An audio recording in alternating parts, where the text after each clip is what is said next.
இளம் மாணவர்களிடையே ஆன்மீகத்தையும் கலைத்திறனையும் வளர்க்கும் விதமாக விழிப்புணர்வு. 1000க்கும் மேற்பட்ட மாணவர்கள் பஜனை பாடல்களை பாடி அசத்தல்.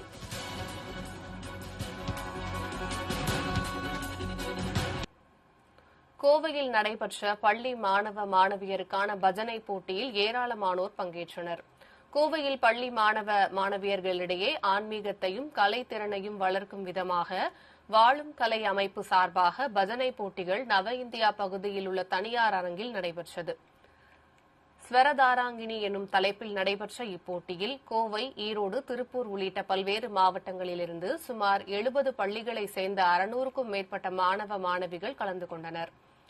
ஜூனியர், சீனியர் உள்ளிட்ட பல்வேறு பிரிவுகளில் நடைபெற்ற இப்போட்டியில் பங்கு பெற்ற மாணவர்கள் பக்தி பாடல்கள், கீர்த்தனைகள், ஆன்மீக பாடல்களை இறைபக்தியுடன் பாடி கவனம் ஈர்த்தனர். போட்டிகள் குறித்து பேசிய ஒருங்கிணைப்பாளர் சசிரேகா வெங்கடேஷ், இன்றைய தலைமுறை குழந்தைகள் கல்வி அழுத்தம், டிஜிட்டல் தாக்கம் நிறைந்த சூழலில் வளர்ந்து வருவதாகவும், பஜனை பாடுவதில் மனதை அமைதிப்படுத்தி சுவாசத்தை ஒழுங்குபடுத்தி தன்னம்பிக்கை அதிகரிக்கும் எனவும் தெரிவித்தார். குறிப்பாக பஜனை பாடல்கள் பாடுவதால் ஏற்படும் நன்மைகள் குறித்து விழிப்புணர்வு ஏற்படுத்தும் விதமாக இதுபோன்ற நிகழ்ச்சிகளை நடத்துவதாகவும் அவர் கூறினார். தொடர்ந்து போட்டிகளில்